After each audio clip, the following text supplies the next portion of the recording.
Bismillahirrahmanirrahim. Assalamualaikum warahmatullahi wabarakatuh. Innal hamdalillah nahmaduhu wa nasta'inuhu wa nastaghfiruh wa na'udzu billahi min syururi anfusina wa min sayyiati a'malina.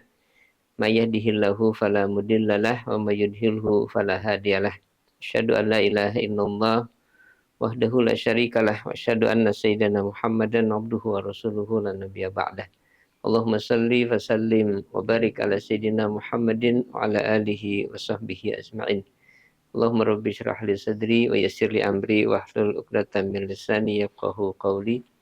Nasaddid lisani wa hdi qalbi bihaqqi sayyidina Muhammadin sallallahu alaihi wasallam. Rabbi zidna ilman warzuqna fahma subhanaka la ilma lana illa ma 'allamtana innaka antal alimul hakim. Wala haula wala quwata illa billahil aliyyil azim.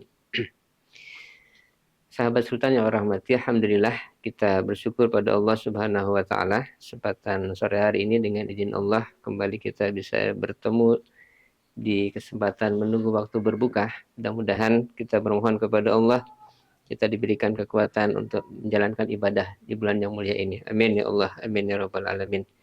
Salawat serta salam mari senantiasa kita mohonkan agar selalu berserakan bajunan kita Rasulullah Muhammad sallallahu alaihi wasallam pada para keluarganya, para sahabatnya dan umatnya hingga akhir zaman. Sahabat Sultan yang Allah rahmati, bulan Ramadan adalah satu bulan yang memiliki banyak istilah atau nama. Ada disebut sebagai syahrul syam, karena di dalamnya ada kewajiban puasa selama satu bulan. Dikatakan juga syahrul qiyam, karena memang ada disunahkan menjalankan ibadah salat tarawih di setiap malam bulan Ramadan, dan disebut juga sebagai syahrul Quran, yaitu bulan yang terkait dengan Al-Quran.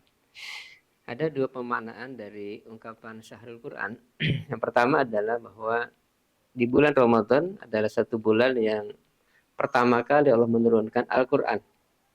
Sebagaimana yang di kita di Indonesia ini diperingati sebagai peristiwa nuzulul Quran, yaitu awal pertama kali turunnya Al-Quran. Yang di Indonesia umumnya kita memperingati nuzul Quran itu pada malam tanggal 17 bulan Ramadan. Dan ini tentu tidak salah dan memang ada penjelasan dalil tentang kenapa diambil atau dipilih tanggal 17 bulan Ramadan.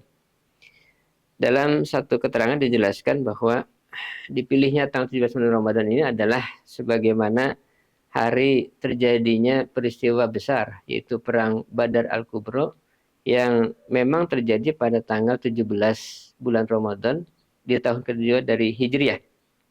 Dan ini disebutkan dalam ayat Al-Quran, di surat Al-Anfal ayat 41, di mana Allah menyatakan kepada kita, A'udzubillahi minasyaitonirrajim, Bismillahirrahmanirrahim, In kuntum amantum billahi wa ma anzalna ala abdina yaumal furqan yaumal taqal jam'an wallahu ala kulli syai'in qadir. Maknanya kurang lebih, jika kalian beriman kepada Allah dan kepada apa yang kami turunkan kepada hamba kami, yaumal furqan, pada hari furqan, pembebasan atau pemisah antara hak dengan yang batil.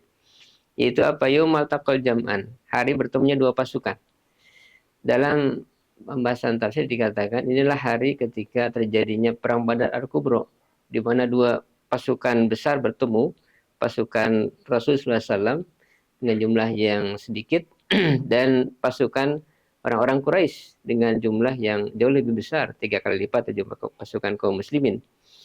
Itu menunjukkan kepada kita bagaimana peristiwa diturunkannya Al-Quran itu juga terjadi pada tanggal yang sama, meskipun dengan tahun yang berbeda.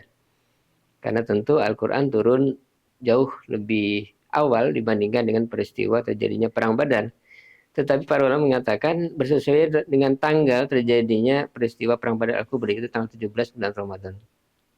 Oleh karena itu di sebagian di kita kemudian peringatan nuzul Quran itu dilakukan atau diadakan pada malam tanggal 17 bulan Ramadan. Nah, itu alasan pertama kenapa Ramadan dikatakan syahrul Quran.